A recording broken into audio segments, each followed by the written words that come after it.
Hello, my friend, and welcome to Wisdom Trek. I am Guthrie Chamberlain, your guide to wisdom and creating a living legacy. Thank you for joining us for our 5-day-per-week wisdom and legacy building podcast. This is day 699 of our trek, and it is time for our Mindshift Monday series. Wisdom Trek's primary focus is to assist you in creating your living legacy.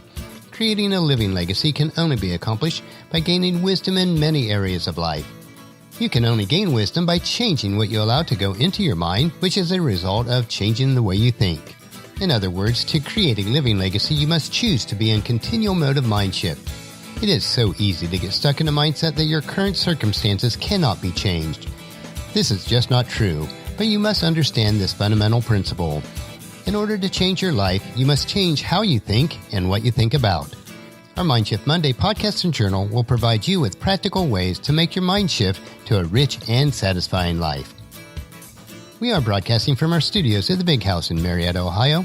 Every decision, large and small, that you make on a daily basis impacts your life and the lives of those that you impact. You are 100% responsible for the decisions that you make. This is why it is so important to guard what we allow to go into our minds, because it will affect our decision-making ability. All of us will make decisions which, after the fact, appear to be poor decisions. You must make the best decision possible based on the information that you have at that point in time. As you learn to make better decisions by continually making a mind shift based on the previous outcomes, your decision-making ability will become wiser and the results will turn out better in the long run. This is why we must be in a state of continual mind shift, because your decisions determine your destiny. Let me relay a story from the Old Testament about decisions that impacted an entire generation of Israelites. The importance of making proper decisions in life is illustrated by the children of Israel right when they were to enter the promised land that God had promised that He would give to them. At a crucial time when they were to enter the land of Canaan at Kadesh, they came to a point that they had to make a crucial decision, and then they began to doubt. The consequences were severe. Moses sent 12 spies to find out what they were up against and asked them to bring back a report. And this is found in the book of Numbers, chapter 13, verses 25 through 33. After exploring the land for 40 days, the men returned to Moses, Aaron, and the whole community of Israel at Kadesh in the wilderness of Paran. They reported to the whole community what they had seen and showed them the fruit that they had taken from the land. This was their report to Moses. "We entered the land that you sent us to explore, and it is indeed a bountiful country, a land flowing with milk and honey. And here is the kind of fruit it produces. But the people living there are powerful, and their towns are large and fortified. We even saw giants there, the descendants of Anak. The Amalekites live in the Negev, and the Hittites, Jebusites, and Amorites live in the hill country. The Canaanites live along the coast of the Mediterranean Sea and along the Jordan Valley." But Caleb tried to quiet the people as they stood before Moses. "Let's go at once and take the land," he said.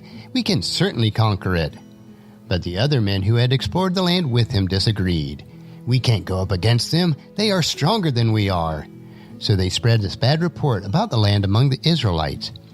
"The land that we traveled through and explored will devour anyone who goes to live there. All the people we saw there were huge. We even saw giants there, the descendants of Anak. Next to them we felt like grasshoppers, and that is what they thought too." The Israelites needed a drastic mind shift, and because they did not have one, the following factors influenced the nation of Israel into making a very unwise and wrong decision. The first factor is, their perceived circumstances caused the Israelites to make an unwise decision. Walled cities and giants gave God's people a grasshopper complex. They felt small, insignificant, powerless, and frustrated. Why? They had an incorrect mindset. They looked at God in light of their circumstances instead of their possibilities. They were more influenced by the size of men than the size of God. The Jordan River wasn't the great barrier that kept them out of the promised land. The hindrance that shattered them were beyond the Jordan. They made the drastic mistake of trying to handle tomorrow's problems with today's strength. It was not today's difficulties that influenced their wrong decision, but the anticipation of tomorrow's problems that brought them to their defeat. How true this is of our lives also. How many times has an unwise decision been the result of bringing tomorrow's perceived problems into today and making giants out of them? You cannot win tomorrow's battles with today's strength. The second factor was the negative influence of 10 spies impacted an entire generation. 10 men kept thousands of people from finding God's perfect will for them. 10 men were more of an obstacle than the nations that they were to conquer. In these situations, the enemies were not the Hittites, Amalekites, or the Jebusites, but the unbelieving spies who spread a bad report. None of the previous miracles that the nation of Israel had experienced up to this point seemed to matter now. Just 10 men of influence, and they used their influence to sway the minds of thousands.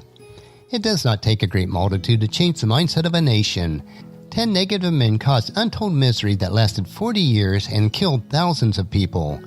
The blessings of God was lost for an entire generation. And the third factor is their unwillingness to sacrifice now caused suffering for 40 years. With every great endeavor, a price must be paid. The greater the cause, the greater the cost. Men and women who accomplish much sacrifice much. It falls back to the laws of planting and harvesting, as described in Psalms chapter 126, verses 5 and 6. Those who plant in tears will harvest with shouts of joy. They weep as they go to plant their seeds, but they will sing as they return with the harvest. The price to be paid for entering the Promised Land weighed heavily on the nation of Israel. They did not realize that the harvest that they would reap for not obeying was an entire 40 years of wandering in the wilderness until an entire generation of people died. They thought that security was not having to confront the giant battles of life. The only security that we have as Christ followers is not found in avoiding battles, temptations, and problems, but being found obedient to God's word regardless of the price. The nation of Israel would have been far more secure fighting against the giants in the Promised Land than wandering in the wilderness. No new land, no milk and honey, no shouts of victory, just wandering. Every person over the age of 20 at this time, except for Joshua and Caleb, never entered the Promised Land. They all died in the wilderness. They tried to save their lives and ended up losing them. We need to be in continual mode of Mindshift. Every decision that we make is a determining factor on our destiny of life and the lives of generations to come. Next week, we will continue on our trek on Mindshift Monday.